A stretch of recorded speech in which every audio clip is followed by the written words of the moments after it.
Nah, kalau sekarang kami sudah menang 2-0 ini.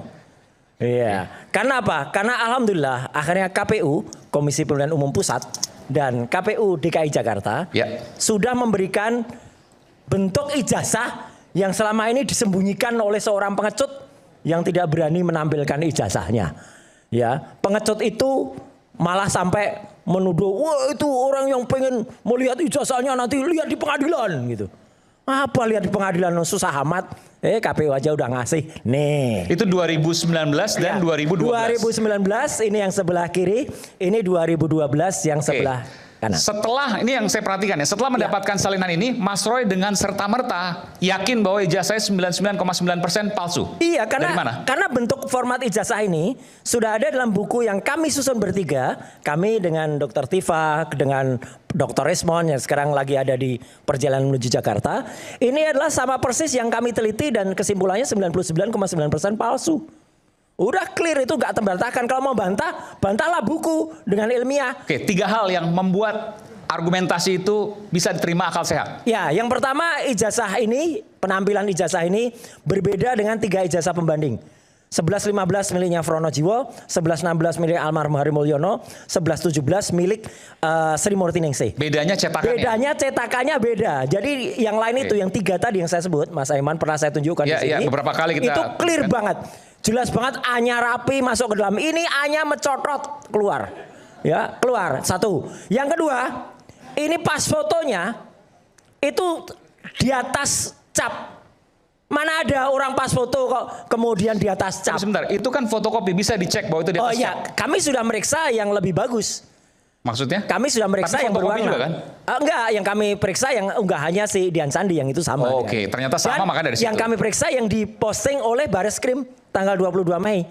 Ya. Kami periksa dengan teknik namanya luminance gradient. Dengan luminance gradient clear banget, ada di buku sekali lagi. Jadi yang Dian Sandi posting memang sama barangnya. Sama. Terus itu nggak pernah ada. Terus saya ingat beberapa waktu yang lalu dia bersuara, ada tuh orang yang tiba-tiba punya saya juga di belakang foto gitu ya. Orangnya ada di sini sekarang, ya gitu. Terus jadi mempermalukan seluruh Indonesia, ya. Nanti, itu konyol itu, konyol orang itu. Itu jelas foto yang salah kok malah ditiru. Ini loh pengaruh buruk dari orang yang salah ini sudah mempengaruhi pikiran buruk rakyat Indonesia. Itu yang kedua. Ya, yang ketiga apa? Yang ketiga jelas betul bahwa ijazah ini yang ada di sini ini itu juga kemudian sudah kami cek juga tidak ada embossnya, tidak ada kemudian watermarknya gitu. Padahal ijazah UGM itu selalu ada emboss, selalu ada watermark. Mana ada ijazah nggak ada emboss, nggak ada watermark, Mas Aiman? Ya, pertanyaannya begini, kalau seandainya seperti itu, artinya Mas Roy bukan hanya menuduh Pak Jokowi, tapi juga menuduh UGM telah berbohong. Belum tentu UGM yang salah. Perhatikan kata Prof. Ova. Oke. Setelah 1985, setelah 1985, kami tidak bertanggung jawab lagi terhadap penggunaan ijazah itu. Ingat nggak, Mas Aiman? Ada juga sempat ada narasi dari seseorang profesor di UGM yang tadinya mau membantu membuat narasi yang lain, ijazah hilang kemudian dicetak lagi. Apa salahnya? Salah. Ijazah itu nggak boleh dicetak lagi. Ijazah kalau dicetak lagi ya tetap namanya palsu.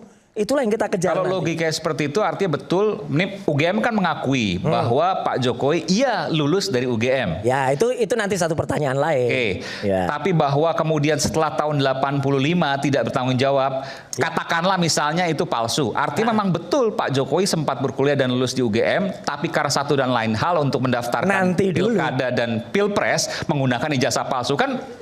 Nanti dulu. Akhirnya kesimpulan atau hipotesisnya sementara seperti itu. Gini, nanti dulu tetap Jokowi salah karena menggunakan barang yang palsu. 1. Belum tentu juga UGM nanti memang benar pernah mengeluarkan itu.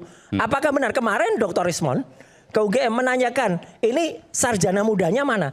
Karena pada tahun 80 itu Mas Aiman beda dengan angkatan saya. Angkatan saya nggak ada lagi terminasi sarjana muda. 80 menurut juga profesor yang kemudian sempat diwawancara juga oleh Dr. Resmond kemarin di podcastnya ya Profesor KPH siapa itu mengatakan Bagas itu mengatakan harusnya ada ijazah sarjana muda kemudian ijazah sarjana. Ada 2 ijazah. Iya kalau nggak ada palsu udah. Apalagi skripsi yang saya pegang itu bukti primer ya. Skripsi yang saya pegang ketikanya beda, penanda tangannya beda, namanya juga salah, nama Pak Kasmujo tidak ada di situ. Udah deh, pokoknya palsu deh, nggak usah kepanjangan lagi. Jadi gini, ini supaya clear nih ya. Ya. Jadi ijazah yang digunakan ini versinya Roy Suryo dan kawan-kawan.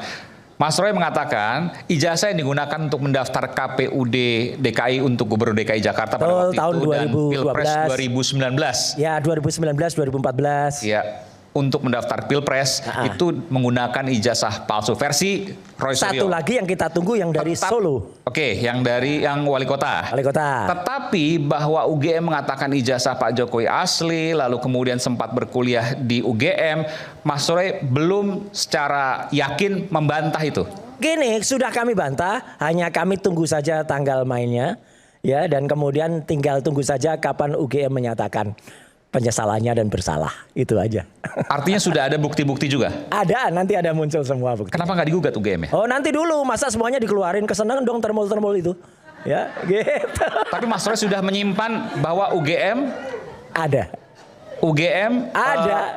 Menyampaikan hal yang tidak benar. Betul, menyampaikan hal yang tidak benar. Kemudian dalam podcastnya juga tanpa data, hanya narasi doang. Dan kemarin ketika ditanya lagi ya oleh teman-teman di TV lain juga mengatakan kami nggak punya data baru. Udahlah, tanyakan aja yang lama. Gitu. Oke. Clear. Oke.